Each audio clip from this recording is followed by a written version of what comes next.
Hey guys, welcome back to our simple farmhouse build in SketchUp. This series of videos, you're watching me build a house from scratch in SketchUp, exactly how I would build it in real life for the most part, where we're going to be placing every single piece of lumber, piece of sheathing, plywood, what have you. So, in the last two episodes, we got started with the foundation. We also worked on our basement layout because the plans that I have did not have a layout for the basement, so we basically got to create our own. This is more or less what I think we're going to go with here. We just have to make a couple changes. I realized last time that this section in here, we did not make it wide enough for our wall, for the wall that's going against the concrete and then the stairs. So we actually need to bump this out slightly. But if we're going to bump that out, I want to bump out the rest of this as well, so that we keep the same dimensions for the hallway, bathroom, all that. I think that's it. Now, the measurement that we had here, this was basically assuming that we were going tight against the concrete wall, which we're not going to do. We obviously need to frame a wall there first. So we had it 3'2". Really should have been 3'3". I'm not sure why I only did 2 inches there, but 3'3" is what I typically do for a 36-inch stair opening. That allows me to slide a 2x down both sides of the stairs in between the actual stairs and the wall. That 2x gives us enough space to do all of our trim, drywall, everything is going to fit in there just fine.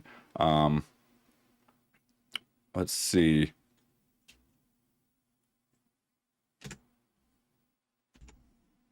Okay, sorry about that. I had to fix something.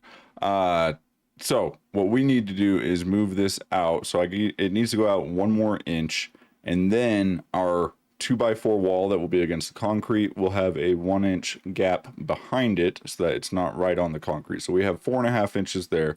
We need to move out 1 more inch for the stair framing width. So that's a total of 5.5 inches. If that didn't seem real clear to you how I came to that, feel free to ask in the comments, but hopefully that's clear enough or will become clear as we move further along. So I need to move this. Oh, look, it went straight to 5.5 inches. So let's go ahead and snap that there. Then all these other ones we need to move in.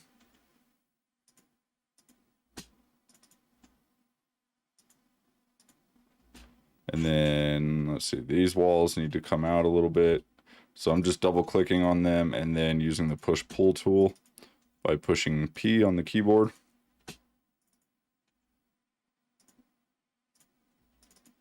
And there. I think that's everything, right? So we did make this room then a little bit smaller and this room a little bit smaller. These rooms all got just a little bit bigger. Shouldn't be a problem. Let me see what's the width on this room. This was our media room, or that's what it was going to be. It's getting a little narrow there. It may end up being something else, because we're going to have 4.5 inches off that wall, right? So we're at 4.5. So it'll be exactly a 9-foot wide room. It's a little narrow. We'll see. I may end up changing this layout just a little bit. Okay.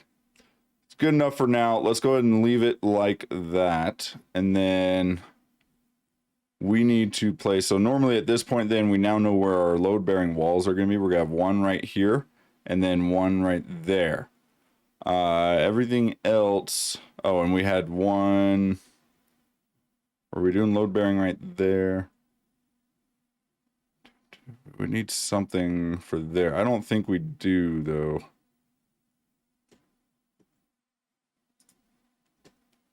Let's bring this over, check our distance, 20 foot. Does need to be a load bearing wall right there. So we'll do strip footing. Should I do 2? No, that's all right. So we're gonna need strip footing right here, underneath this wall that will be right here. And then we need strip footing underneath this little section of wall right here. So the easiest way to do that, and these strip footings are going to be 24 inches wide. So what I'm going to do is find center of the wall. Yeah, let's go ahead and do that. Bring a line over. Hold on. We zoom in.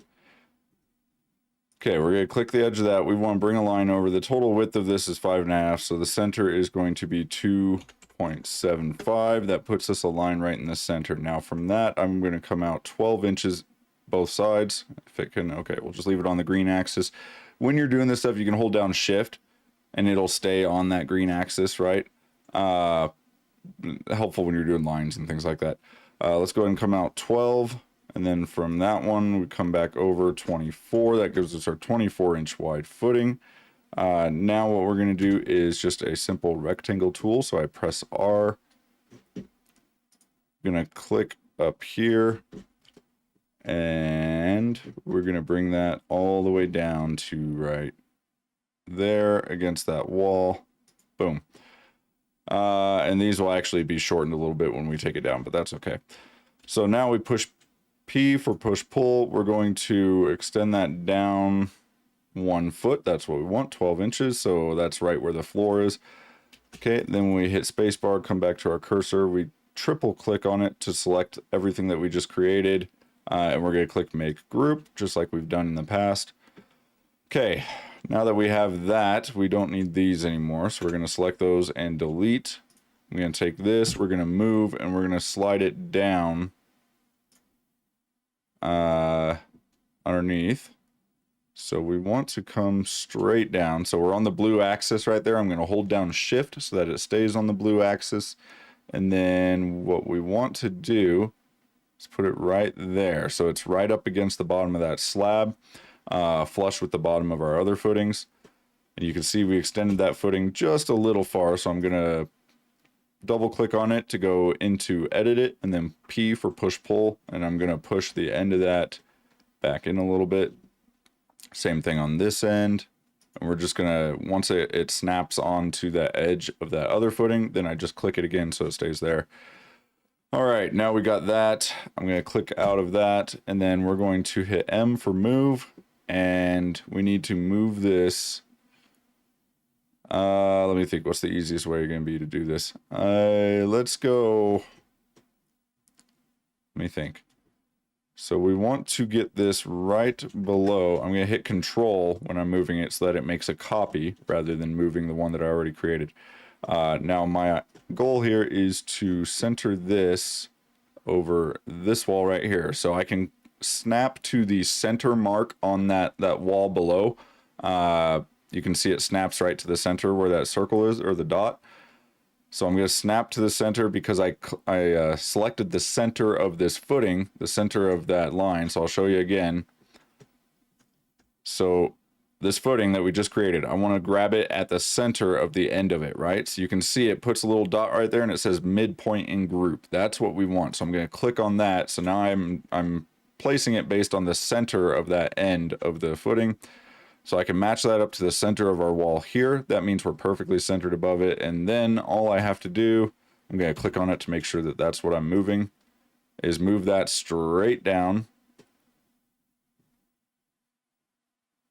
As long as it's on the blue axis. And if you want to make sure it stays on the blue axis, just get that blue axis and then hold down shift, and it will not come off of that blue axis. Now we're just going to move that down to where it is once again on the flush on the bottom with the other footings, which means that it is flush on the top as well.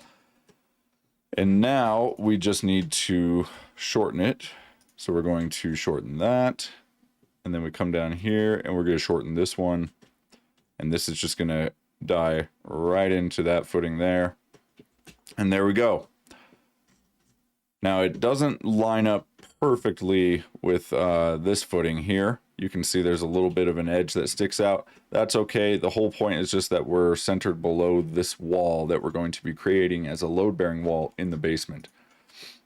Okay, so now we got that footing in place. We just need to do one more down here at the other end. So I'm going to once again select this, hit M for move. Oops, I right-clicked on accident. Let's grab that right there on the midpoint, and then hit control so that it makes a copy instead of moving the one we already made. And just like before, we're going to put it, I need to grab it from the other end though. So we're going to grab the midpoint on this end, and we're going to put it right over top of that load-bearing wall that we're going to have right there. And there we go. I'm going to go ahead and swing this down. So let's move that straight down, hold down shift so it stays on the blue axis. Actually, I need to get under here so I can actually see where I'm placing it. Okay, blue axis, there it is. And then, so I hold down shift, it'll stay on the blue axis, and then I just click when it's on the bottom of the slab here, and that puts it right where I want it. All right, now I'm going to double click on it to edit, and we're going to push pull to shrink it down to size. This footing will end basically right here. We actually need to extend that another 12 inches. So I'm going to end it there, and then we're just going to bring it out another 12. And there we go. So now we have our strip footings in place. These are going to be for the load-bearing walls on the interior of the building. You can see we don't need too many of them because of the way we designed this, where we just basically have two parallel load-bearing portions of the interior framing. This one doesn't line up perfectly with this one here, but that's okay.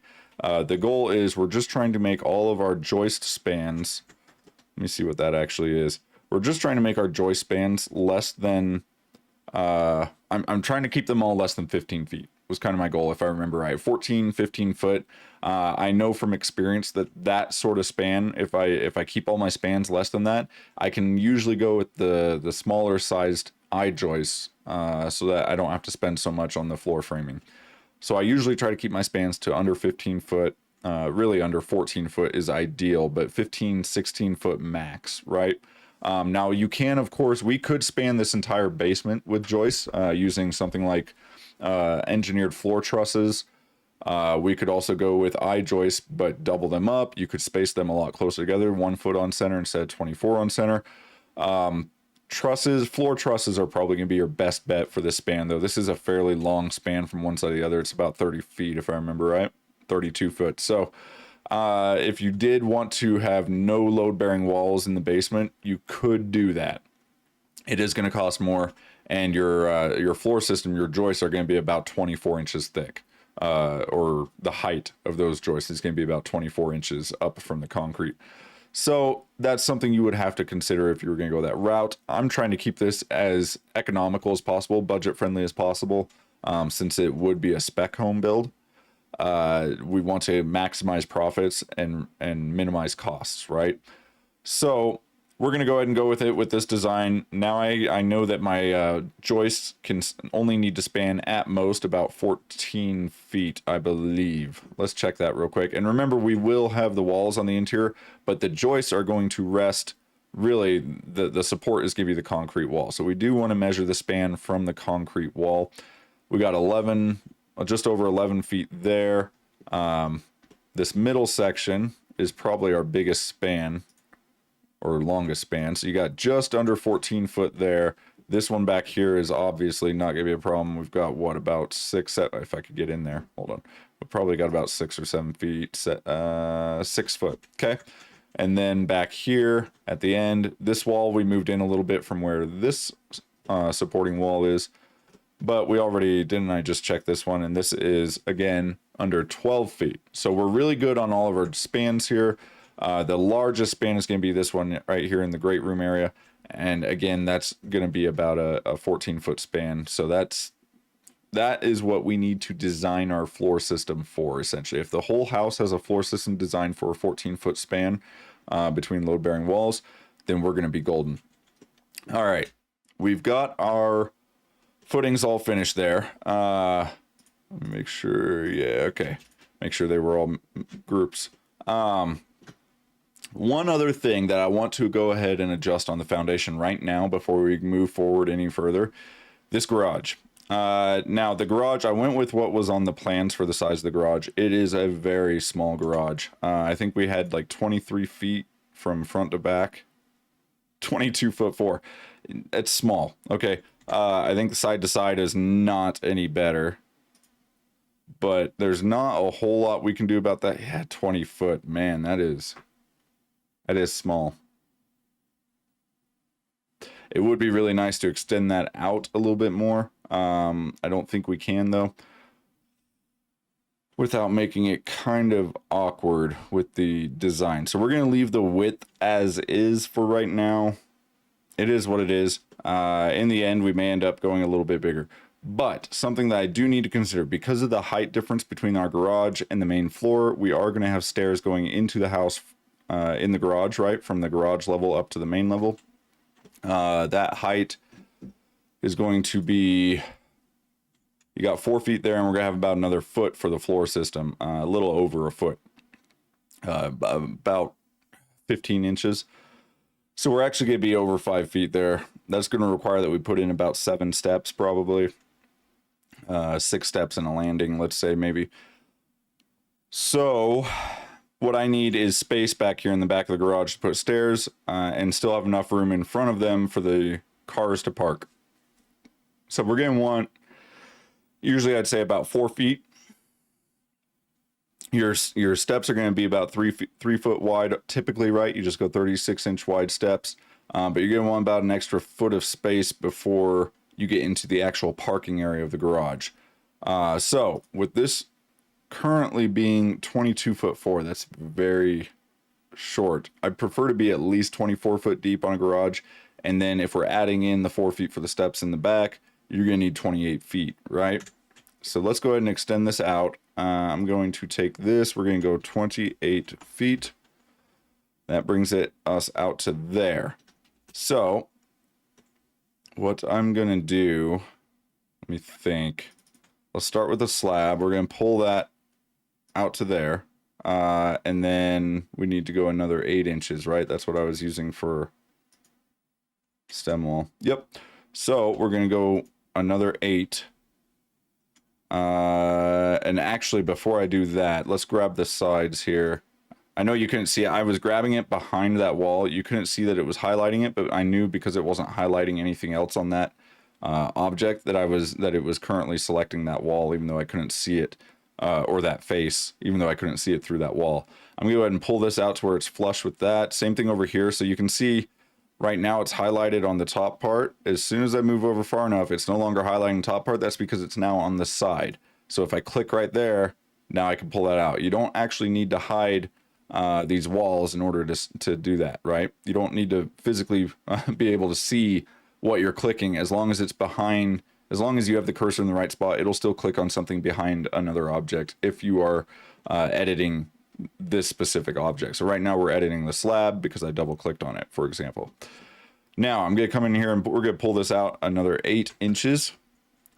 And then let's see. Yeah, let's go ahead and do this. So we need to bring this wall out. We want to flush it to right there. That's going to be 5'8". So what I'm going to do, I remember that measurement because we're going to do 5'8" for this as well. So 5'8", and there we go. Now we've got that done. What we need to do is move the footings next. So same thing. We're just going to push pull this. We're going to go. It should be the same 5'8". So 5'8". Bring that out and bring this out. 5'8", and there we go. Okay, now we have the garage properly sized to where we could at least fit an entire car in there. Although probably only one because it is a very narrow garage still. The width is not quite there for two. I mean, you could fit 2 cars, but if you're trying to fit anything larger and you have some other stuff in the garage, this is going to be a real tight fit. So in the end, we may actually want to extend this house, the end of this house, out a few more feet as well. Remember, this side over here had a little bump out on the original plans, but we just extended this basement wall so that it was a straight wall all the way down. That gave us a little more room in each of the bedrooms. We may end up having to do the same thing on this end of the house, extend it out a few more feet. So we could also just extend the garage, but that's going to give you kind of a weird corner there on the house. And when it comes time for the roof framing, that could be a little bit of a problem. So we don't really want to do that. You kind of want to keep this whole end wall of the home with the garage and the house all right in line, if possible. That's going to simplify things and make things a lot cheaper for us to build. Now, we've got our footings in there. We're all good with foundation setup. Let's go ahead and start on the floor system for the main floor. So the next thing we need to do is we got to put our sill plates on, because our floor joists have to rest on pressure treated sill plates. You always got to have pressure treated lumber against concrete. Do not put standard lumber touching concrete. Our joists are going to be considered, even though they are engineered product, they're considered standard lumber, not pressure treated, right? So they, just like any other lumber, they cannot be touching the concrete. So what we need to do is put our sill plates on. Now there's a couple ways that we can do sill plates here. I'm going to show you both of them, actually. I'll go ahead and demonstrate both. Now typically, let me think, how do I want to, so our sill plates are typically going to be 2x6 pressure treated, right? So we need a little 2x6, I kind of want it going up. So let's get on the red axis there. And then we want to go 1.5 by 5.5. That's going to be our 2x6. And then P for push pull, just like before. And we're going to extend that out. We want to go 16 foot because that's the length of board that I would usually use for sill plates. So we make a 16-foot board there, triple click on it to select it all, and make a group. Okay, so now we got our sill plate. Now the placement of the sill plate is something that you want to pay attention to, because it matters depending on what you're going to be using during construction, what kind of materials and things and processes you're going to be using. So, for example, right now I have the sill plate flushed out to the outside of the concrete. This is the traditional way of building a home. You would flush out the sill plates to the concrete on the outside. However, nowadays, exterior insulation is becoming a lot more popular. Code is even adopting it as a requirement in many areas, depending how cold it gets in your area. So if you are going to use exterior insulation, this could be zip R sheathing that has the insulation attached to the sheathing itself. That's an option. You could get 1 or 2 inches of insulation by doing it that way, or you could frame the home traditionally and then just add some polyiso or whatever kind of, some rock wool, something like that for insulation on the exterior, right? You could do a couple inches that way. So let's say you are going to have 2 inches of insulation on the exterior. Right here we have a 2.5 inch gap. So that would mean that what we actually want to do, in this case what I would recommend doing, and this isn't the only way, you could still do it with the sill plates flush to the outside, but I would actually move this back 2 inches, right? And then we're going to want to move this end back 2 inches as well. So now we're inset 2 inches on the outside. That's going to allow us to have 2 inches of exterior insulation on the outside of that wall, and at the bottom, the bottom edge of all that insulation is still going to be covered by the concrete. It's going to be protected. If we went ahead and did that like we had it before out here, and we add 2 inches, let me go ahead and demonstrate, because this is important. Let's go ahead and just create a 1.5 by 5.5 stud right here and pull that up. Okay, let's imagine that's your stud, right? And you're gonna have, let's make that a group real quick, and then we're gonna move this down. And that's gonna go, let's say it's 16 on center framing, so we're gonna go 15.25 for the first stud, and then every stud after that is going to be 16 on center, right? So then 16, and then we can times 3 or whatever for that. So you just go all the way down with your stud layout like that. Then from there, you would have your sheathing on the outside. This would overhang the foundation just slightly, which is really not a problem. Let me just pull it out to there. Exterior sheathing is usually going to be 7/16 OSB. So we put in 7/16 for our thickness there, and then we're going to make that a group. Okay, here's your wall assembly, traditional wall assembly. Well, basically, you'd have sheathing on this side too, but we're just looking at it from this angle, basically. Now, if you were going to add your 2 inches of foam to the outside, let's go ahead and do, what is that, 1'4" and 15/16. Of course it is. I'm just going to pick a random, okay, 2 inches thick, make that a group, and then we're going to copy it, slide it down. So you would have basically your insulation. Let's say we're doing rock wool here, 2 inches of mineral wool insulation on the outside. So you'll have these bats of mineral wool insulation. You just put them all up there like that. Now you can see at the bottom, and then of course you'd have your siding on top of this, right? I'm not going to bother modeling the siding because that part's not important. Siding always just goes on the outside. But you can see at the bottom here, this insulation will be exposed at the bottom of your wall assembly. That is an excellent place for insects, rodents, moisture, all kinds of things to get in there. And you definitely don't want that. So what you could do in this case is we could, actually, let me just select these four. What you could do is move all four of these up. Let's go, we'll just do a 2x. So we'll move them up 1.5 inches, and then you can run some 2x along the bottom here to protect those, right? Let's just go with that. We'll bring this out 2 inches. You could rip it down so it's a 2-inch piece of 2x, and there you go. So that would be your wall assembly. Then you'd have siding on the outside here. But as I was saying, the other option is you can move, let me slide those back down. So we could select all of this. 1 second. Let's fix our angle here. So I'm selecting only this. All right. Now we could take this wall assembly, and as I was saying before, we could move it back 2 inches. And now if we look at it, oh yeah, the sheathing. So actually we'd want to move it all the way back flush because you'd have your sheathing, then the insulation. There you go. So there's a slight little, there's a 1/16 gap there left. It's whatever.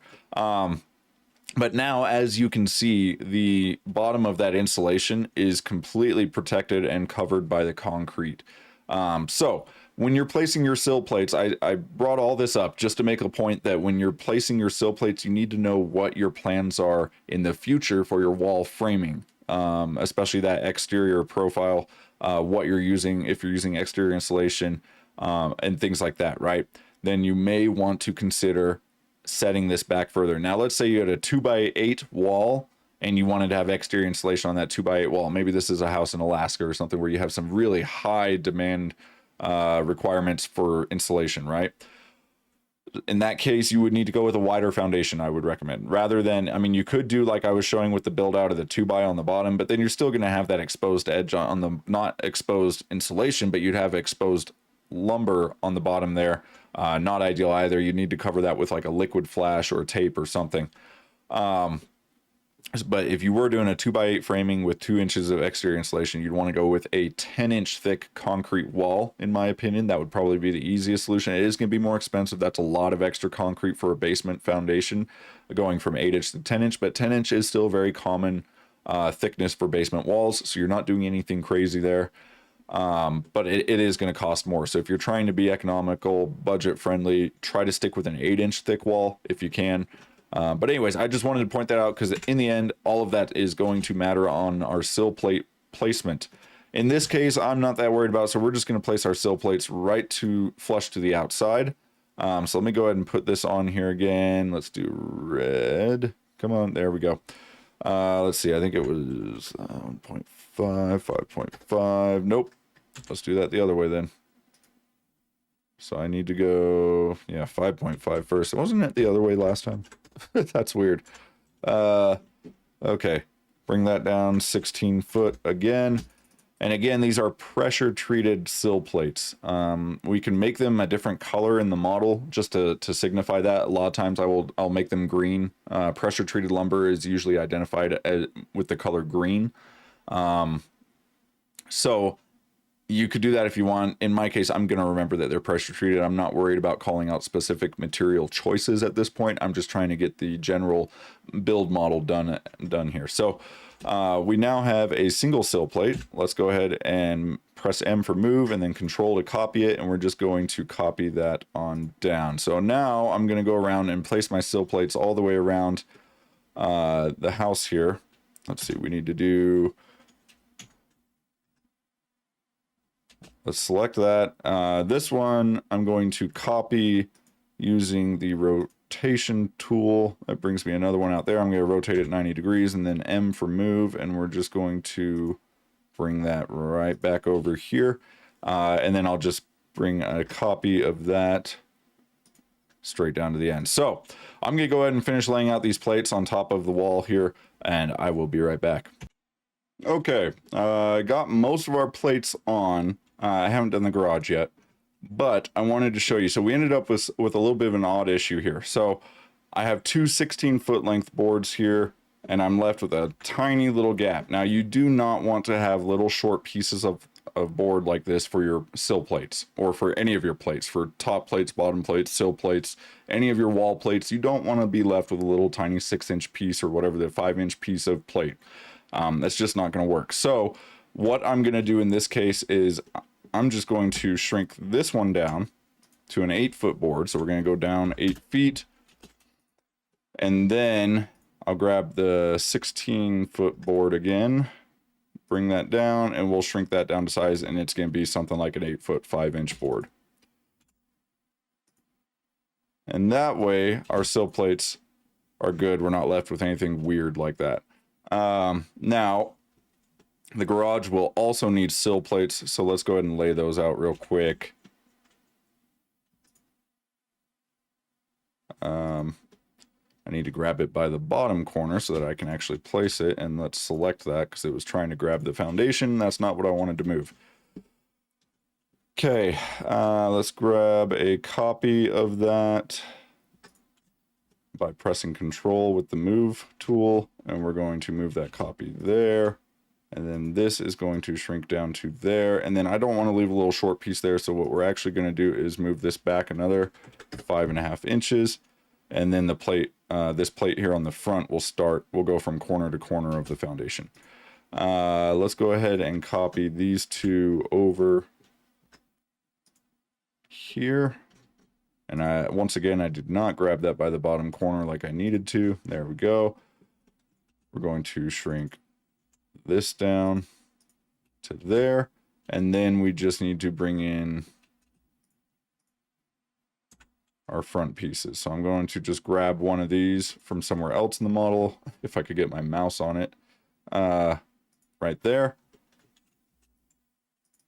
Select that. We're going to move this in all the way to right there. Okay, move this. We want to put this corner right there. And there we have it. I just need to shrink this one in.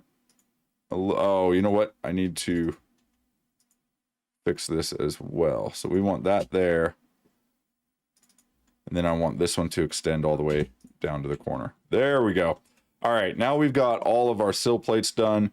Looking real good. Now the sill plates are what we're going to rest our joists on top of. Time is it for okay. So in order to make this work, we need to know what size joist we're going to use for this next step. So we know what our span is. At this point, we're going to have to do a little research if you're not already very familiar with what's going to happen. So I use, typically I'm using BCI joists, Boise Cascade, since I am kind of in the northwest. I'm in the west, Mountain West, but we're close to Idaho. Obviously, I'm right across the border from Idaho, which is where Boise Cascade is. So I tend to get a lot of my lumber from Boise Cascade. That being said, the reason I bring that up is because I know I'm going to be using their I-joists. I'm going to use their product info for I-joists. So what you want to do is go to their website, bc.com, for Boise Cascade, if that's who you're going to use, or whoever your manufacturer is. Go to their website, find their I-joists, and then in here, what I'm looking for is their product info. I want their specification guide. And we want it for Western US. You can see they got Eastern, Western, Canada, different things in here. So I'm looking for specifier. So these are Canadian specifiers guides. Can I just select it in here? Specifier guides. Western, BCI, and Versalam specifiers guide. That's the one that we want. So I'm going to click view on that, and that would bring up this right here. Now, this is a long document. There's a ton of information in here. If you are not familiar with framing and how to install I-joists, this will just about tell you everything you possibly need to know. What we need to know in here is going to be right here at the top in our span table. This is going to tell us what size joist we need for our specific spans.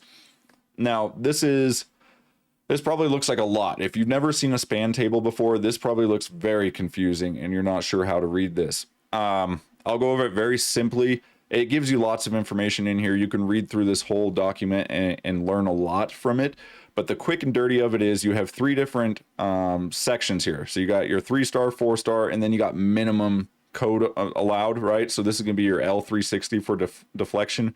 If that doesn't mean anything to you, don't worry about it. It basically just means how much bend there is in the floor joist, right? If you want so if you want minimal amount of flex in your floor joist, deflection, it's called deflection in engineering. If you want a minimal amount of deflection or flex in those floor joists, you want to go with the 4-star here. Okay, this is going to be your best one. It's an L960. The higher that number is, the better your deflection is. That means the less it's going to flex when there's weight placed on that floor, right? All wood is going to flex at least a little bit, but we want to minimize that as much as possible. So don't go with the L360. That's minimum code requirements.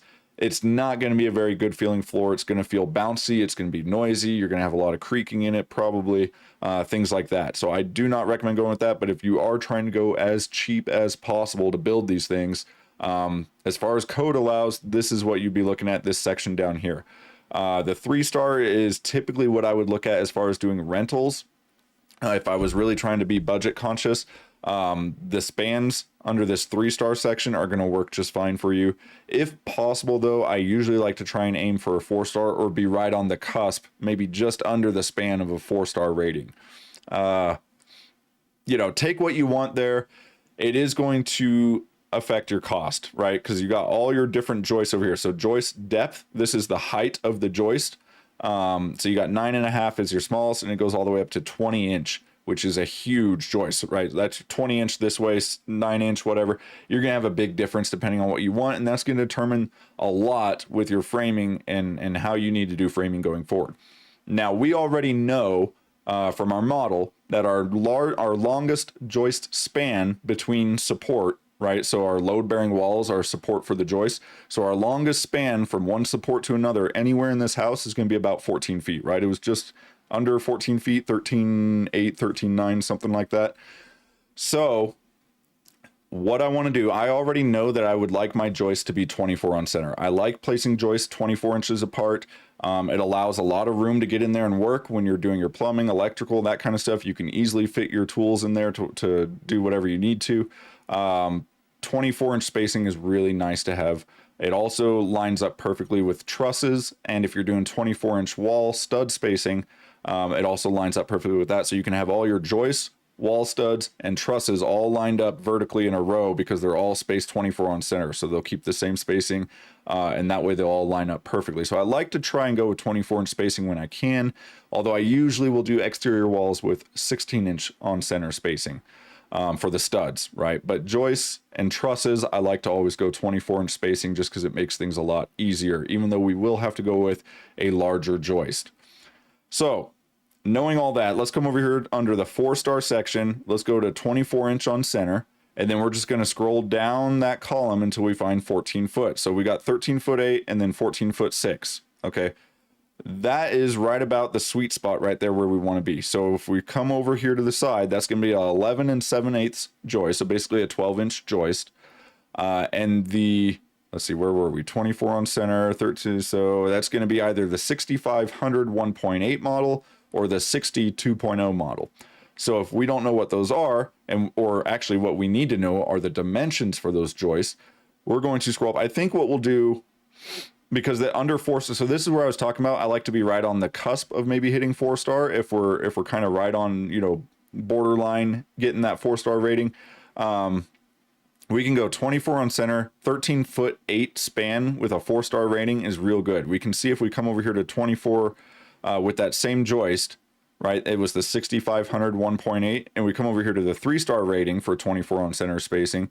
We could go up to 17 foot for our span and still have a 3-star rating, the L480 deflection there, which is really good. 17 foot is a few feet more than anything we're going to need for this house. So that gives us a lot of room to play. So we're right borderline hitting the 4-star rating there. I think we'll just go with that one. The 6500 1.8 joist is what we want. So I'm going to come right back up here. This gives us our dimensions for all the different profiles of joists that they have. We want the 6500 1.8, which is this one right here. Oops, not trying to select everything. I just want to select that. There we go. The 6500 1.8 the width of the top and bottom parts of that joist are going to be 2 and 9/16. I don't know if you guys can see that. It's really small. Can I zoom in a bit? 2 and 9/16 inches. Okay, that's going to be the width of our top and bottom pieces of that joist. And then our middle, we already know is going to be 11 and 7/8 because that's what it said in the table below. So the 11 and 7/8 is the height. And then we have 3/8 of an inch for the thickness of the webbing in the middle of that. And then these top and bottom pieces are also 1 and 1/8 inch thick. So with those dimensions, we can now come back into our model and we can design our joist specifically to that. So let's start. I usually like to start with joist layout. I'll always start on the left side of the home if you're looking at it from the front. It's just habit. It doesn't really matter which end of the home you start on. I just make it a point to always start left and go to the right whenever I'm doing stud layout, joist layout, anything. That way I pretty much will always have my layouts go in the same direction. So it's a good habit to get into. Whichever way, if you want to start from the right and go left, that's fine too. Just make sure you're always doing it the same way for everything. And that will save you a lot of headaches. So let's go ahead and we're going to zoom in right here on the end of the home where we're going to start with the first joist. And we're going to design, I'm going to come over a little bit so we're not right on the corner. We're going to grab our line tool. And actually, you know what? Let's design, well, yeah, we can design it right here on the wall itself. Okay, so I'm going to get a decent view here.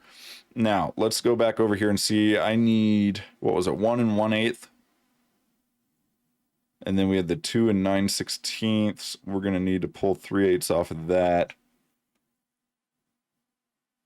What's the best way to do this? So I need to pull 3/16 off of the 9/16. Right? I'm trying to figure out what the measurement is to center here real quick. Or not to center, but to the edge of the webbing. 2 and 9/16 divided by 2 is going to be 1 and 9/32. Is this even worth it? No, it's not. So we're going to do this a different way. 2 and 9/16 by 1 and 1/8. So I'm going to do a line 2 and 9/16. I'm just going to type that in. It's going to give me a line 2 and 9/16. Then we want to go 1 and 1/8 up. So we're on the blue axis there. 1, 1/8. Okay. And then we are going to, I'm just going to make it a box for now. So we're going to go the 2 and 9/16 over again. And then we come straight down and connect back to where we were. There's the bottom piece of our of our joist. Now what we need to do, so we got our center point. Oops, I didn't want to zoom in that far. I just want right there. So we need to get our center point is right there. And then off of that center point, it's going to be half of 3/8 on each side. So half of 3/8 is 3/16. So I'll come this way, 3/16. Same thing on the other side, 3/16. What did I do? I did that wrong. Let's undo that and then try that again. 3/16. There we go. Okay, now I also need the height, which we know is going to be 11 and 7/8. So I'm going to come from the bottom all the way up. We're going to go 11 and 7/8. Man, this microphone really gets in the way of my view, seeing the keyboard. Okay, I'm all over the place. Sorry about that. There we go. Okay. Now what I need to do is select this. We're going to make a copy by moving it and pressing Control to make the copy. And we want to move that straight up on the blue axis, so it goes straight up, and we're going to connect it to that line that we made up there. Now, all I need to do is take the line tool, and we're going to connect the middle like that, and that gives us our webbing, right? Now what we could do is delete that little section there. Let me zoom in. Delete. Nope. Oh, that right there. So now it's just one piece, one continuous piece. We don't need any of these lines anymore, so I'm going to get rid of those. And now we just push pull. We're going to pull that all the way down to the other end of the house here.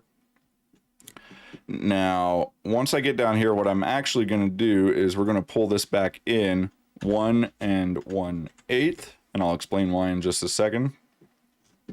Let's come back down to this end. We're going to do the same thing. 1 and 1/8. Okay, there's our joist. Let's go ahead and make a group.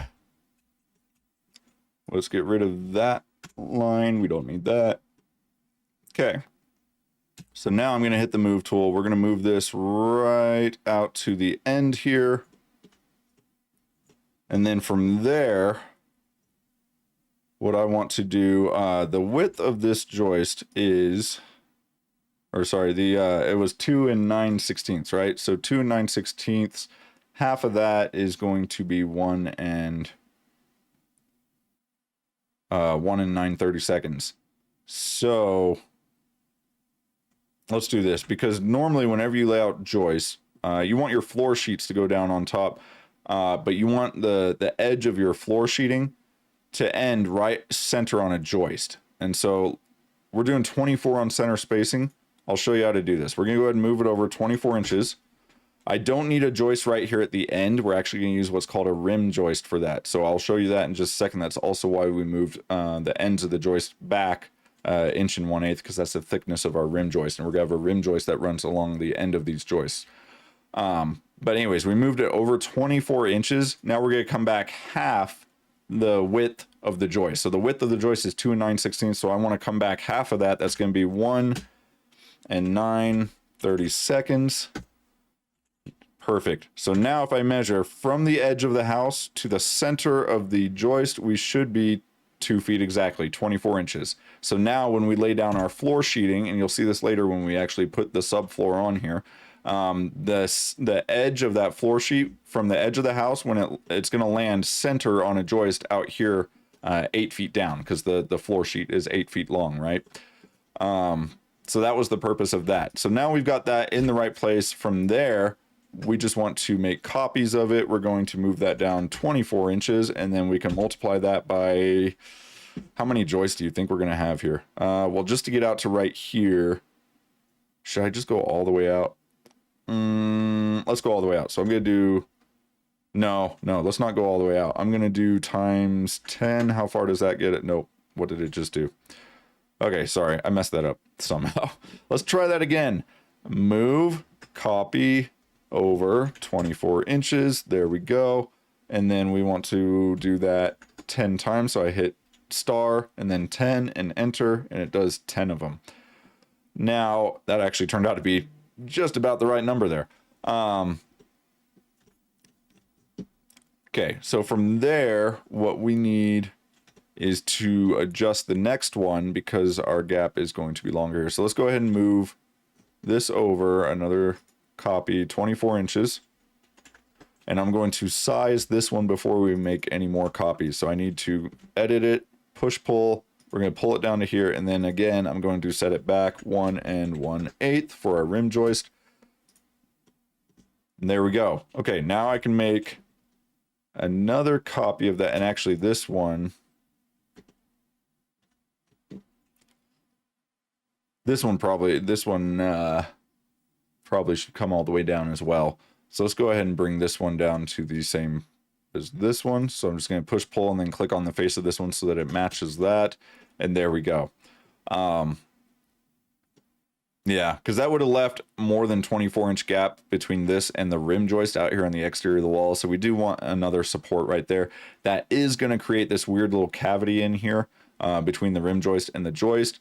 However, you will still be able to get some insulation back in there by reaching from the end right about there once everything is assembled.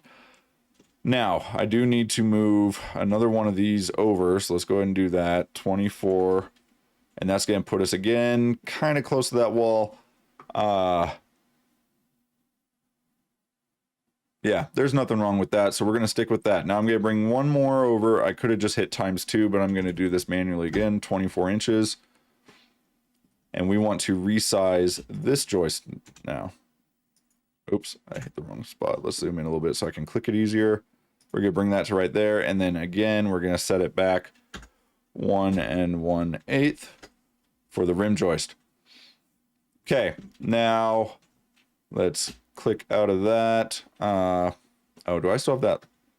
Let's get rid of that line. I don't need that there anymore. I didn't see that that was still there. All right. So this one we are now going to move over again 24 inches. And you can see once again now we have to extend it. So let's come back in here, edit, and push pull it down to here, set it back 1 1/8. I'm sure you are noticing a pattern here. So let me now go ahead and we're going to move this one, copy, move it over 24 inches.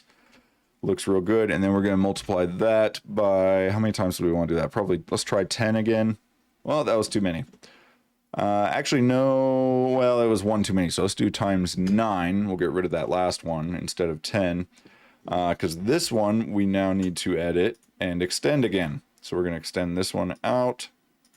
Pull that in, 1 1/8. And we should be good to go. So let's click out of that. And then we're going to move, hit Control to copy, and move a copy over 24 inches. And then times, let's go 10 again. That was too many, so let's go times 7. Gives us exactly the number that we need. We just need to move this one in. Actually, no, we don't. We're going to delete that one. So we only need 6 of them, really, because we're going to have rim joists there on the end. Sorry. All right. We've got all our joists in place now. They are resting on top of the sill plate like they should be. It's looking real good. The only thing left to do now, as I've been alluding to, is the rim joist. So let's start down here on the end again. And, oh, 1 second. Okay, sorry about that. I had to sneeze. Let's go ahead and create our rim joist. So the rim joist, again, is going to be the same height as the eye joist. Some manufacturers like to make their rim joist like 1/8 of an inch taller than eye joist. Boise Cascade makes all theirs 11 7/8. So it's real easy. We're going to go 11 7/8 by, oh, I don't know if that was correct. Let me see. Was it the height or the width that we were doing first? The width first. So we need to go 1 1/8 wide, comma, and then 11 7/8 high. There's our rim joist. Now you can get rim joists in a thicker version, but the 1 1/8 is typically well enough. It is a solid engineered lumber, like LVL basically, or LSL. If you really wanted to see though, we can come back in here to our specifier guide. Oh, and I'll show you real quick. So like I was saying, there's a lot of information in the specifiers guide. This will show you basically everywhere that you need specific types of joist, blocking, whatever, in this image here. So that diagram is really helpful for reviewing. And then you got all the details here about the different locations for different stuff. But what we want is to go all the way down, and there's a lot of tables in here and stuff as well. You got your roof framing using eye joists. That's something that's popular in my area for single pitch roofs. Let's go down. Where are the rim joists? There's there. Nope, that's Versalam. I thought it was above that. Did I pass it? I did. Okay, rim board right here. These are our rim board options. Let me just zoom in a little bit there for you. So you can see 1 1/8, and then you have the 1 5/16 Versalam LVL. You could always go with that as well if you want. The 1 1/8 rim board OSB. So it is an OSB product, OSB or LVL, depending which one you go with. But you can see the heights are exactly the same as your eye joists: 9.5, 11 7/8, and so on. So I'm going to go with just our standard 1 1/8 rim board. Works great for the application we're using it in. So it is 1 1/8 by 11 7/8, and that is what we used. Now we need to make that a group, and you can see I actually extended that all the way down. I believe these rim boards come in 12-foot lengths.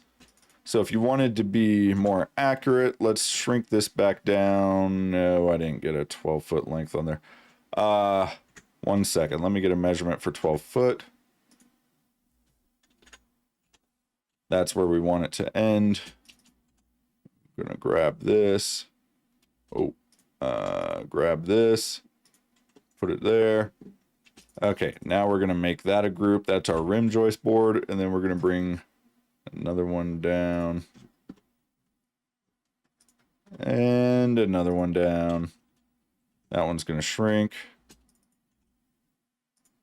So we're going to go in with that. And there we go.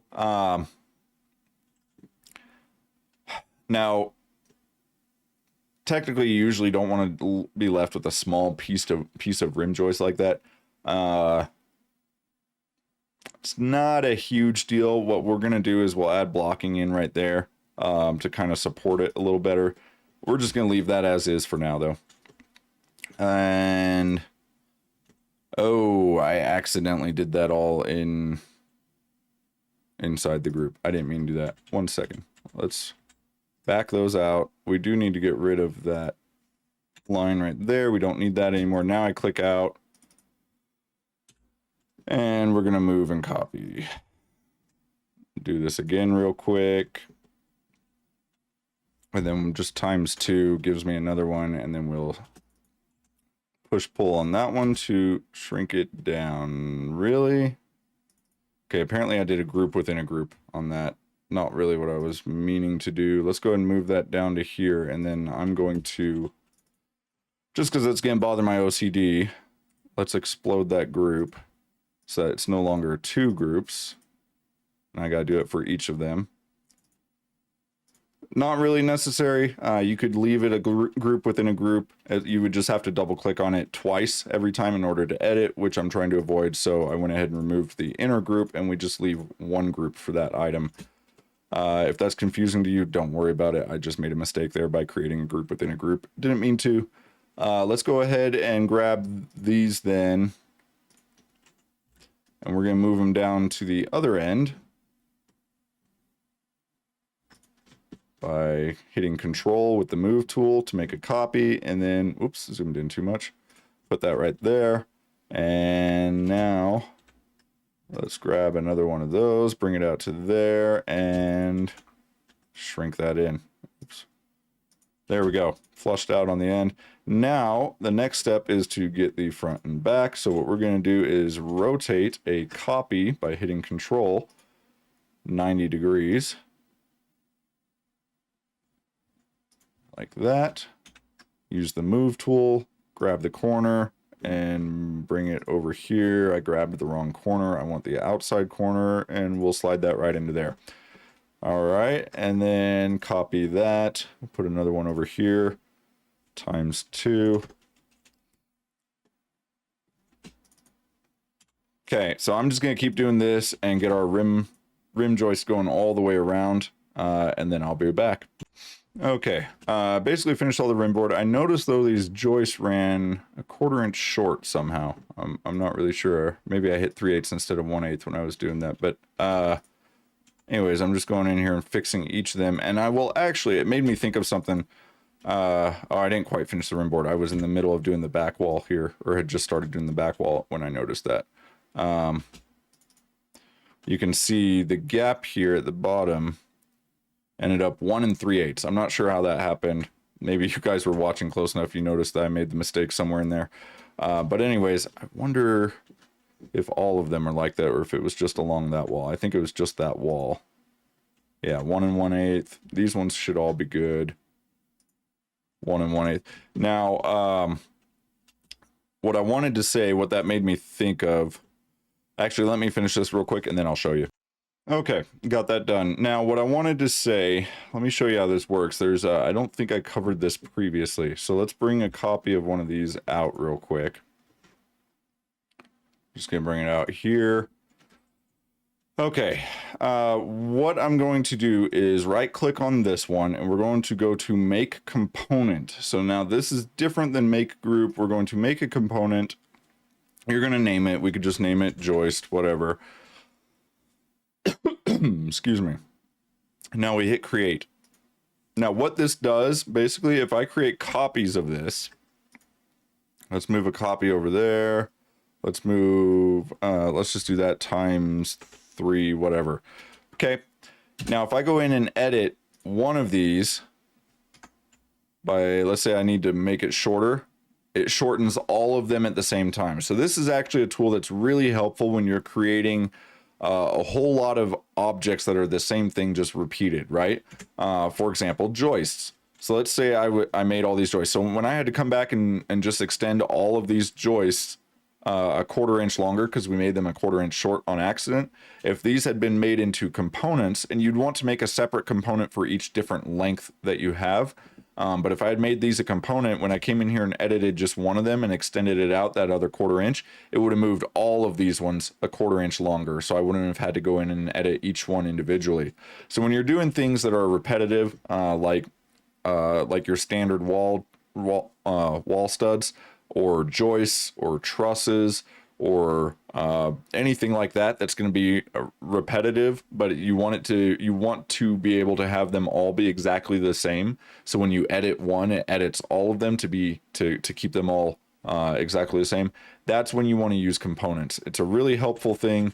So I wanted to point that out real quick. If you have questions about it, let me know in the comments and I can make a video that kind of goes into more detail and showing how to use components and whatnot. But I think that's the basics of it, and I think that'll give you enough to be useful.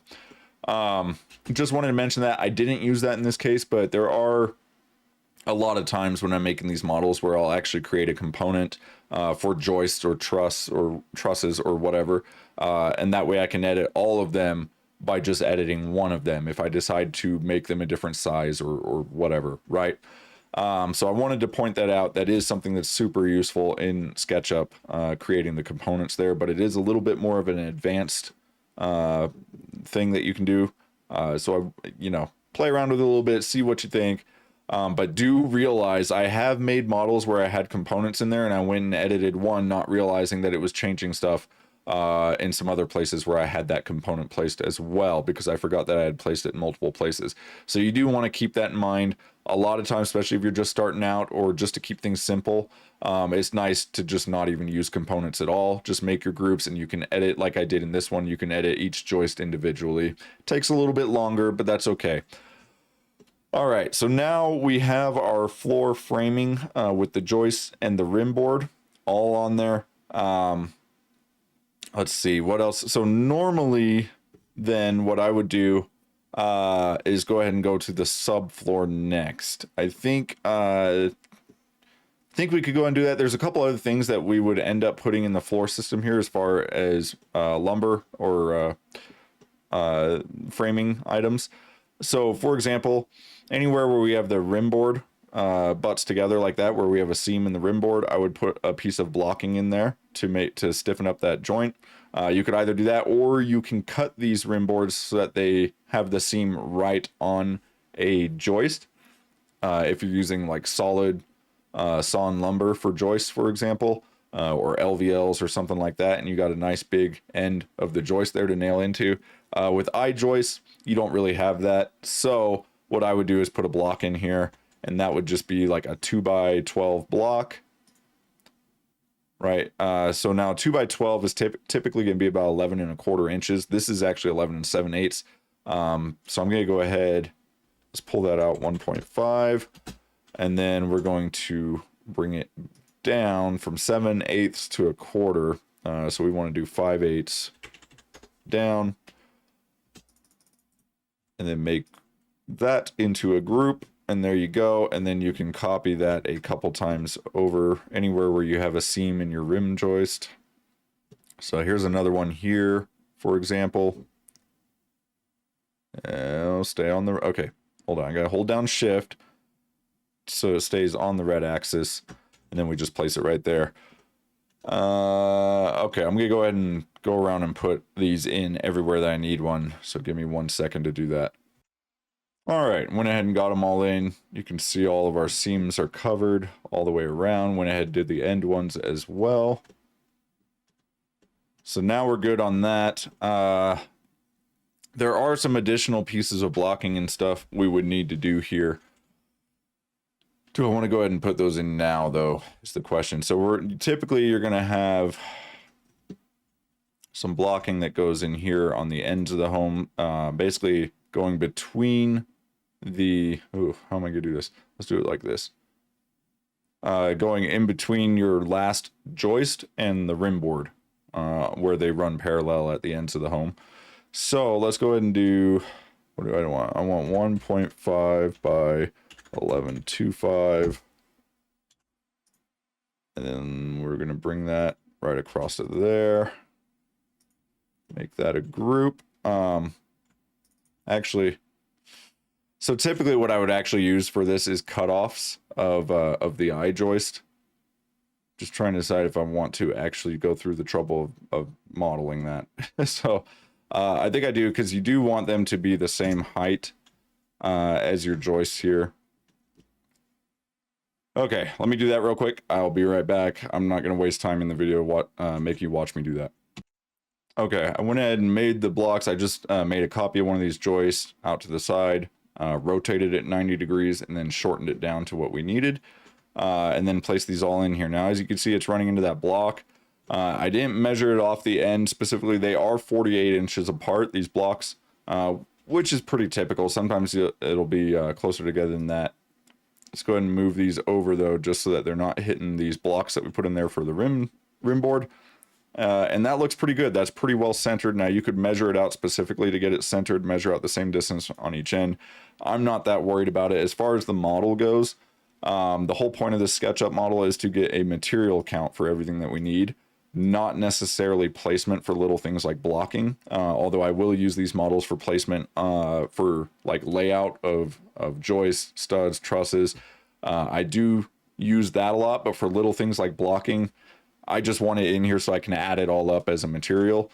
But as far as the actual placement, when I'm doing this blocking on the actual build, I'm not going to come in here to the SketchUp model and measure this and see how far over that blocking needed to be. I just know that I'm going to typically do about 2 feet off of each corner and then 4 feet apart in between that. So when I'm doing the actual framing in the field, I'll figure out what my placement needs to be exactly for that. As far as the SketchUp model is concerned, like I said, I'm just trying to get material count for the little things like that.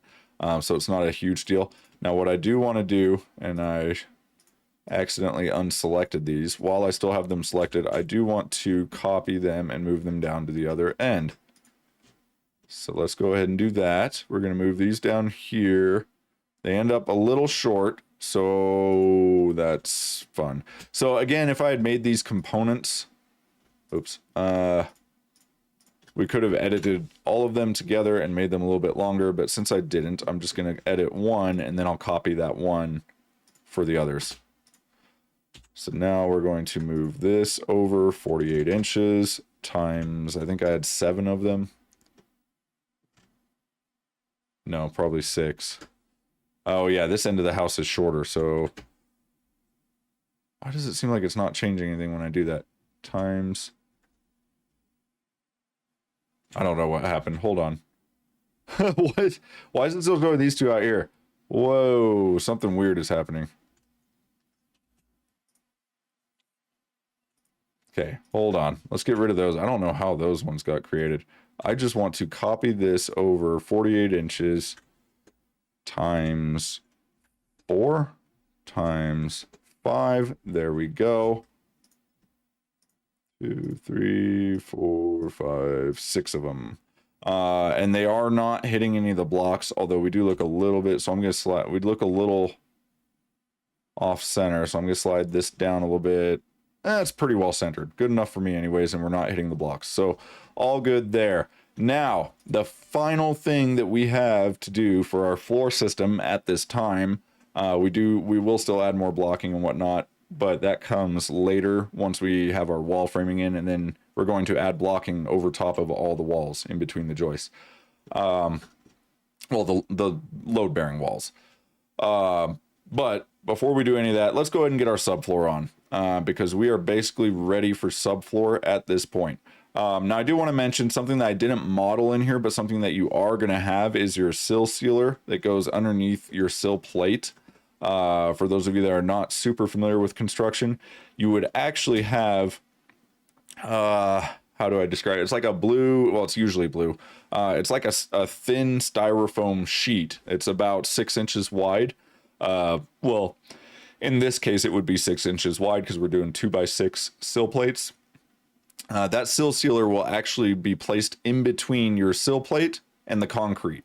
So you'll have your anchor bolts, or if you're doing screw anchors or something like that, wedge anchors, then you won't have anchor bolts sticking up, but you would just place that sill sealer down on the top of the concrete first, and then you put your board, your sill plate, pressure treated 2x6 on top of that foam sill sealer, so that it is sandwiched in between your concrete and your lumber. That's basically, it basically just acts as a gasket for air sealing that gap underneath the lumber, because lumber to concrete, you're always gonna have little tiny cracks and gaps for air to get through under there because it's not a perfect seal between the two.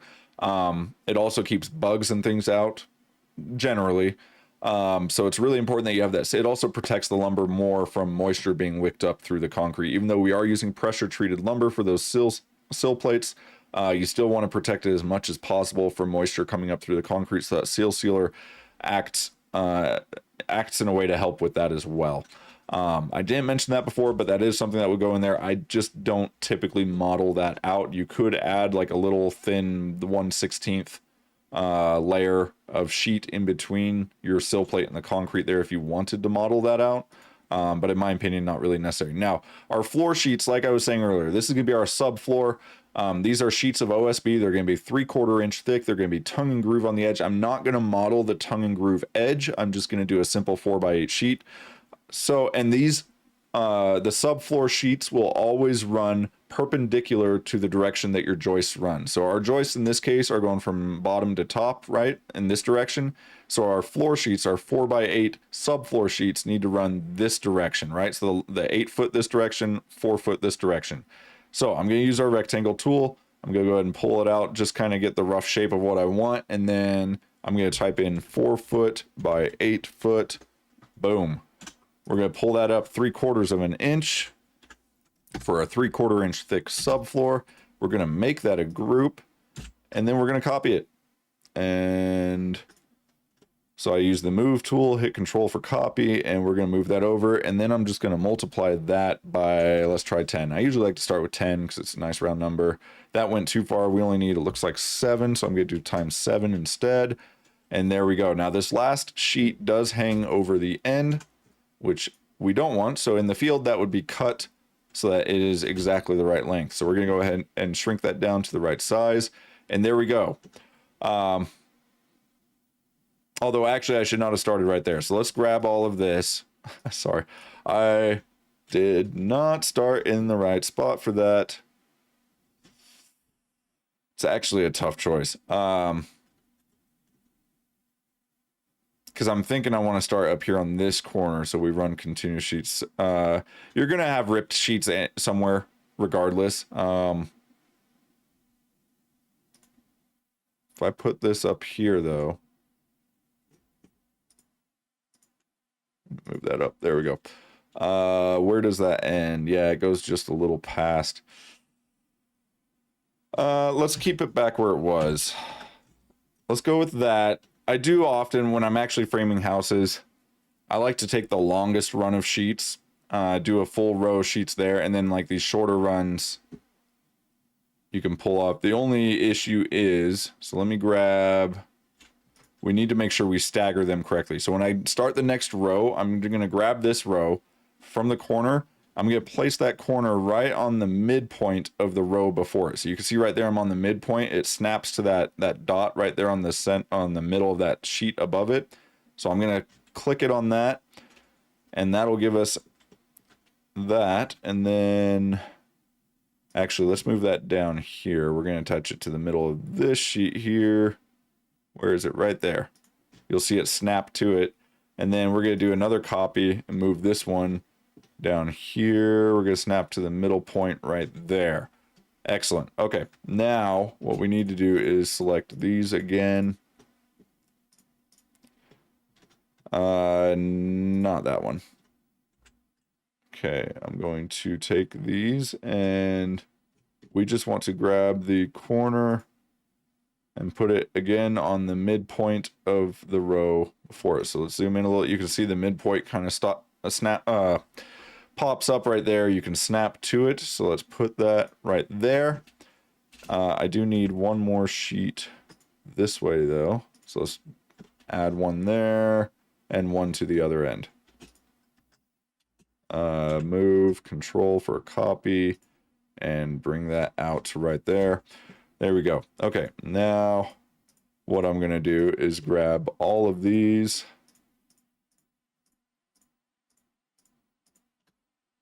And then we're going to make a copy and move it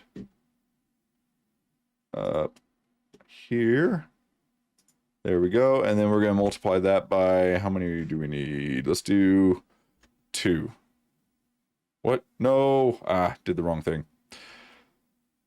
Oh, it unselected that too. Right, fine. Let me do that again. So we select all of these. We do move, control for a copy. We're going to move that copy right up here and then times 2. Nope, times 3. I know it went way past where we wanted to, but that's okay. I'm just going to grab this whole last row by doing a click and drag selection. But when you drag it to the left, I know I mentioned this in the earlier episode, but I'll mention again. If you drag to the right, it will only select anything that is completely inside that selection. If you drag to the left, it will select anything that that selection touches. So in this case, I can select all those. We'll just go ahead and delete those. And then out here, we also have these that need to be deleted. So let's get rid of those. And that's basically all our subfloor sheets that we need. We just need to cut them all down to size. So I'm going to come in here and do that real quick. Oops. Bring this down. What did I press? Wrong button. Bring this down. Bring this down. That looks good. Okay, let's do this one. So I'm just going to go all the way around, shrinking. Now right here, you can see this sheet is going to get shrunk this direction as well. Let's go ahead and select this one. This sheet's going to get shrunk down this way. And then we're left with this little corner that hangs out right here, right? Now, we don't want to shrink the whole sheet down like this. That's going to leave a gap right there, right? So let's instead, while we're editing the sheet, I'm going to put a little line right there using, oh, I didn't. So you can tell you didn't do a line correctly. If it wants you to keep doing another line, that means you did not connect 2 lines. So I'm going to hit escape and then Control Z to undo that. Oh, that's why it's not. We didn't bring it back out all the way. 1 second. There we go. Okay. Now I should be able to do the line. So I'm going to click right there. We want to draw the line up to right there. You can tell it's no longer trying to continue that line. That means that it was connected from one point to another point. So now we hit the P for push pull and we can just pull that corner, right? So we want to bring the corner into right there. And now we have that corner cut out on the sheet. Very nice. Now, all of these need to be shrunk in as well. I didn't get that one all the way back, did I? There we go. Put that there. Ooh, wrong button. That's what happens when you click on the face instead of the edge, like I'm trying to do. Bring that in. Come out here to, oops, this one. There. This one there.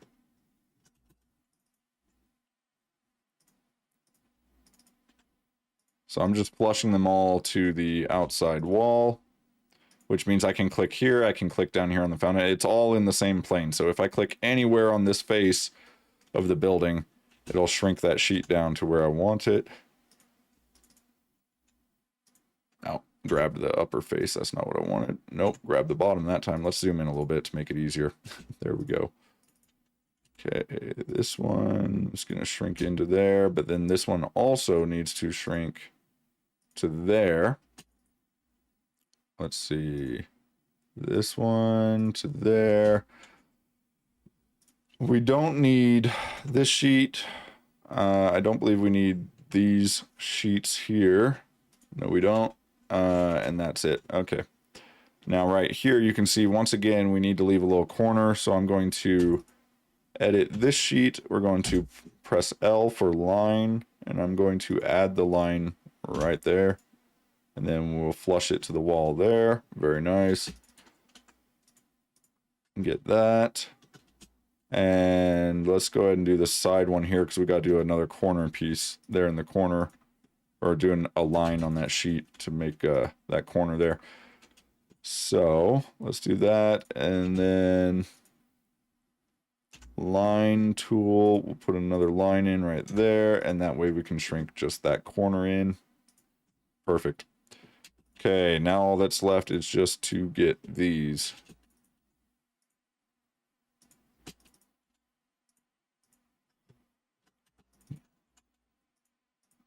Okay, there we go. And we now have our subfloor. Now, the one thing that we didn't do with the subfloor, which I completely forgot about until just now, is we have stairs that go down right here. Right? So we need to account for that with the joists as well, which is going to be fun. Let's go ahead. So what I usually like to do then is make our subfloor all one group. I usually try to keep each kind of phase of construction in its own group. So concrete wall be in a group, framing wall be in a group, sheet goods are all in a group. There's probably a better way to do this. Actually, yeah, let's do this. I'll show you a faster way to do this. So we're going to hide, press H to hide. I'm going to select all of this, hide all of that.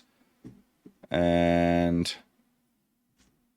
I want to hide the joists as well. So we're going to drag to the left so that it will select anything I'm touching.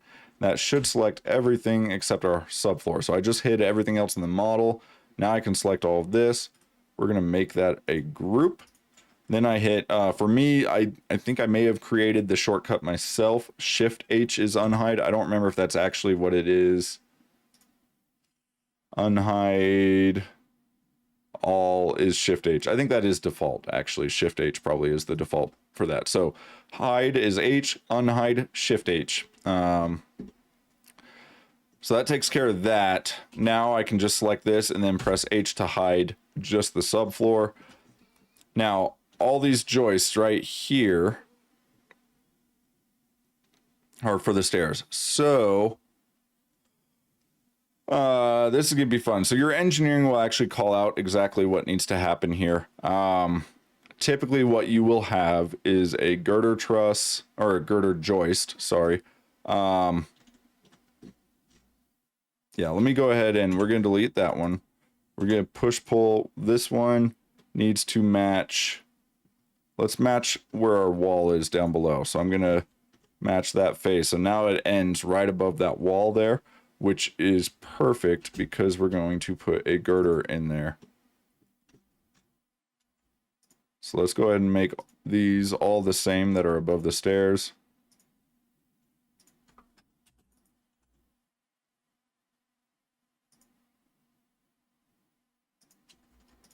And usually you want to do this while you're actually doing your joists. I just forgot, skipped my mind.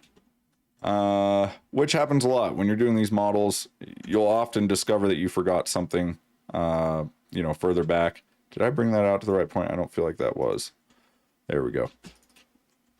So you'll just have to go back and fix a few things here and there. That's pretty typical when you're working on these models, especially if you're not that familiar with construction or building a home, framing, that kind of stuff. There's probably going to be a lot of things that you have to research and look up how it's done. Very easy to do. Just go Google it. Like if you didn't know how to do this, you need to know how to make an opening in joists for a stairway. Just Google it. Google how to make an opening in joists for a stairway in a home. And I'm sure there will be some, actually, let's look it up real quick right now. I'm curious what it'll bring up. How to make an opening in floor joists for stairs. For staircase, sure, whatever. So yeah, here's some videos. You can look at videos. AI will tell you how to do it if you trust AI. Things like that, right? You got Green Building Advisor is a great website. DIY Home Improvement Forum is another good website. Reddit has lots of info on it. I'm sure most people are familiar with Reddit. Find Home Building is a good website for information. So there we have 3 really good websites for information: Find Home Building, DIY Home Improvement Forum, and Green Building Advisor. I use all 3 of those when I'm researching things.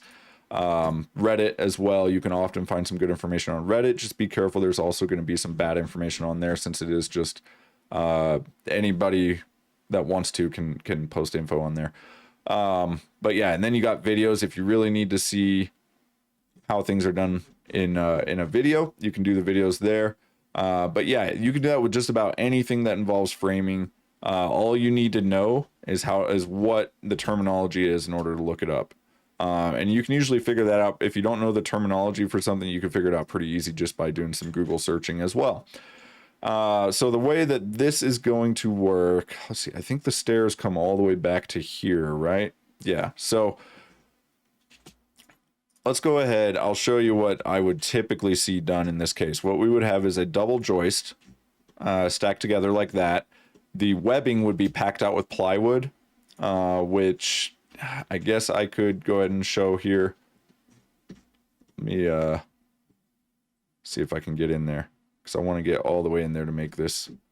Okay, so you would pack this out with some plywood, usually OSB or something. You got 1.125" roughly. So rim joist would work really well here. 1.125". You pack that rim joist in here, and it's going to make this joist all solid in this section, right? So let's go ahead and pull that out. Now we don't need to go all the way down. We just need to go to where the stairs are going to be. So I'm going to bring it out to right there. I'm just going to match the end of our other joists. Make that a group. And then this also needs to be copied in between. Let's see if I can get this. This is going to be a little tricky, so bear with me. We need to move this over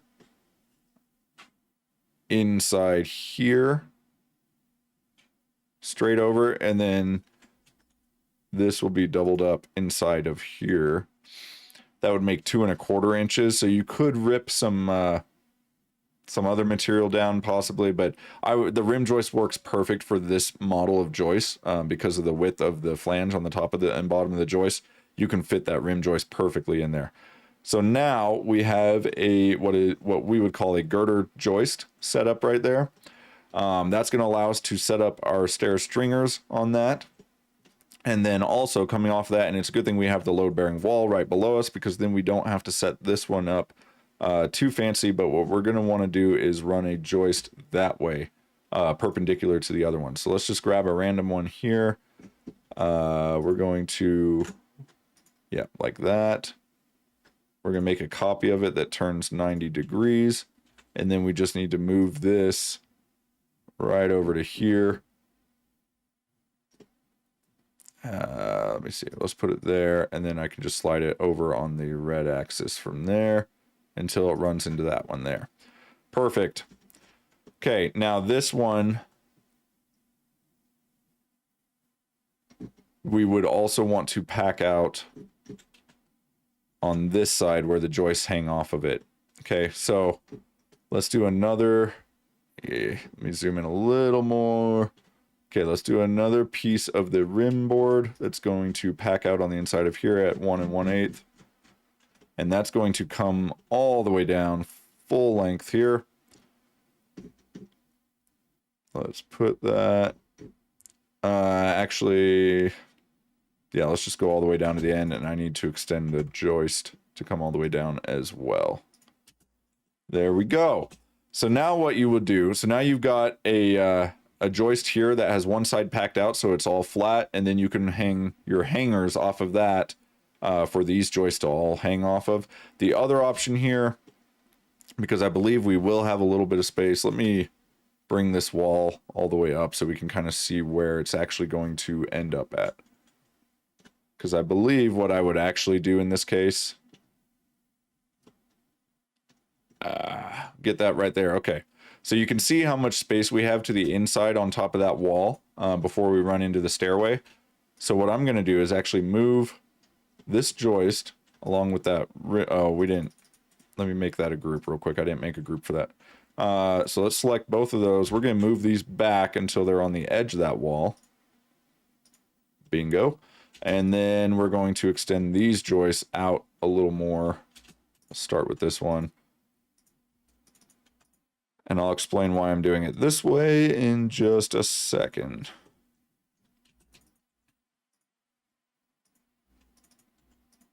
And this is, getting all this correct is going to be extremely important when you're ordering your materials. When you're ordering your joists, you're going to come into this model and measure how long those joists are that you need.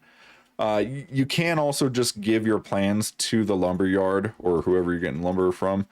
Typically, lumber yards will do takeoff lists, so they'll take your plans and they'll tell you what you need as far as lumber. They do not do 3D modeling. They are not going to be this detailed in figuring out what exactly you need, right? They just have rules of thumb, essentially, that they will use for calculating lumber. You're going to end up with a lot of extra lumber doing it that way. They'll just give you extra joists, give you extra studs, give you extra everything that you need, right, to make sure that you're good, which you're typically going to want to order extra anyways. Although with the joists, I usually know exactly how many joists I need because I'm doing it like this, so I will order exactly the number of joists I need. But when it comes to like studs or your plate stock for your bottom plates, top plates, that kind of stuff, I always order extra. There's no reason to order the exact number. Sometimes boards get damaged in the field, sometimes they're cracked, sometimes they're really warped and you can't use them, so you want to have extra in that case to use. Now the reason I went in and moved this over and extended these joists was so that they would land on top of that load bearing wall. So now the joists are not being supported simply by hangers on this, what would be a girder joist essentially, even though it is on top of a load bearing wall. You wouldn't necessarily have them just resting on hangers here. Now they're actually resting on top of that load bearing wall. So you have bearing underneath the bottom of the joist, which is the ideal way to do it. If you can, you want those joists to be bearing on top of something, not just hanging in a joist hanger. Joist hangers are fine. They will meet code. But if possible, you want to have a wall or some sort of structural member underneath those joists that they're resting on. That's going to make them much stronger there. Let's go ahead and lower this back down because I don't need it way up here anymore. And that does it. So there, now we have our stairway opening. We just need to make the subfloor match. So I'm going to hit Shift H to unhide the subfloor. And we're going to come in here and edit the subfloor. And I think we can just bring that edge back, or do we need to get rid of the sheet completely? Maybe we just get rid of it completely. Okay. Yeah, it looks like it. So click out of that. Let's get rid of that sheet. Yeah, that's actually not. So the one thing that we still don't have yet, let's go ahead and get rid of these though, because we don't necessarily need those in there.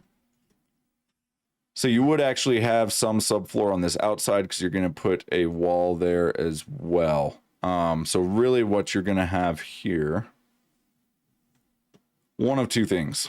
You can either run another joist along this exterior wall on top of it, or what I would probably do is take, see, you're still going to want to get some insulation in there as well. And if you're doing spray foam in your rim joist, using an eye joist might be the preferable way to do this because you can pop the holes through the webbing in the eye joist and then they can still spray foam in there. So if you're going to do spray foam for your rim joist, which I would recommend doing either that or XPS foam board, then the eye joist is probably the better way to go there, if we're being honest. So let's go ahead and select one of those, and we're going to move that over. I need to grab that corner. We'll make a copy of it and pull it right over. It's actually not even going to be that far back. It's going to be directly above the wall, the interior wall that we frame in there. So what I need to do then, we need to move it. So from there, it needs to come out 2.5 plus another 4.5. So we're going to have 7 inches. So let's move, because we have 4.5 for our interior wall. That's going to be against that concrete below. And then the 2.5 for the top of the concrete there. So go 7, just 7 inches, not 7.5, right? 4.5 plus 2.5. That's what I said. So yeah, 7 inches. And that's where, that basically is going to be our whole stairway opening right there. Again, you would probably want to do your blocking in here. Let me think. Can I just grab... Hold on, let's hide this. I want to grab one of these. We're going to make a copy of it, turn it 90. Oh, that went far away. Move it over to here. And then we're going to shrink that down in. You could just use solid lumber for the blocking in here. Honestly. The key is that you do want to make sure that you'll be able to get insulation up in here. So in this case, there will be little pop-out holes in the eye joist that you can use to stick a nozzle in there for insulation. Or you can see there is still going to be a gap from underneath. Let me see if I can get under there. So there is still going to be a gap right along the edge underneath there where you can also get insulation up in there. Again, spray foam is going to be your easiest way to insulate that. But if you wanted to do like XPS foam board, you could do that as well. I would just recommend doing that before you put your subfloor on top, right? That would make it easier. So if you know you're going to have to do that, you could do it beforehand. Let's just multiply that by 5, which is probably too many. Looks like 4. Let's do 3. And then we're going to select these, and I'm going to move them down a little bit so we're not right on that blocking there for the rim board. Let's go ahead and move this over to about right there. Looks pretty good to me. Okay, so now unhide our subfloor. Now we're going to bring our subfloor sheets across again. Oops. Let me grab the corner, and we're going to make a copy. Bring that down. Now we want to bring the edge of that in. And then I'm going to put a line coming up from right there. Push pull. We're going to pull that out to right there. Okay. And then we just need to do our pieces for the rest. So let me bring another one over. Copy. Pull that over. Back like that. I did that wrong. I want it to go to the edge of the top of that joist, not the webbing. Okay, so now I should be able to just copy that piece, bring it down, and it's perfect. There we go, flush right on the end. So we got a full piece there, 8-foot piece. Now, the only thing that's really left is our end right here. And what I would do here is probably just bring another piece of joist out. So let's go ahead and grab a joist. I'm just going to grab one of these blocks. We're going to slide that over to here. And then I need to get the exact placement of it. So let me see. We need to do our zoom out. Let's come in here. I want to put this right on the edge there. I need to grab the bottom corner though, so it can snap onto that corner right there. And then from there, we just need to move it over 7 inches, right? Just like before, 7 inches. And then we're going to push pull. We're going to bring that straight across to here. And there we go. There's really no need for blocking on the interior there, so we're good to go just with that. Now let's unhide our floor sheathing, our subfloor. And I'm going to just create, let me come in here so that we're creating it in our subfloor group, since we did make a separate group for that. The distance is 1.5 feet, or 1 foot and a half inch. So let's go 1 foot and then 0.5 inch. And then this is 3/4 inch thick. And then we can push pull that out to there. Very good. And then we're going to make that a group. All right. So now we got all of our subfloor in place. We have the stairway opening there. And we are good to go, guys. This is basically the end of our subfloor stage here. We have most of the subfloor framing in, as well as the floor system framing in, as well as your subfloor sheathing. As you can see, our joists are all spanning top to bottom here. We got our blocking in. There will be, like I mentioned earlier, there's going to be some blocking that we got put in between the joists above our load-bearing walls. That's pretty standard, so you're going to need to do that in just about every case when you're building these homes under IRC code. But yeah, there it is, guys. If you have any questions up to this point, please leave them in the comments. I do check my comments pretty much daily, so I'm always happy to answer questions. But this is getting us to the point where now we are basically ready to start our framing. We're going to start with our plates, our bottom plates, then we're going to do studs, and then we'll get our top plates in. Once we have all that figured out, we'll go back and we'll do our doorways, window openings. We'll do blocking for various things. You're going to need drywall blocking. You're going to need blocking wherever you have walls that intersect. We're going to have a lot of things that we cover in the next episode. But for this episode, at least, we've made some good progress. The house is actually starting to look a little bit like a house, right? So we have a floor, we have a basement. We don't have any walls in the basement yet. That's what we'll be taking care of next time. We have our layout for the walls down here, but I need to actually turn these into framed walls. So that means we're going to be doing our bottom plates, studs, top plates, corners, all that stuff.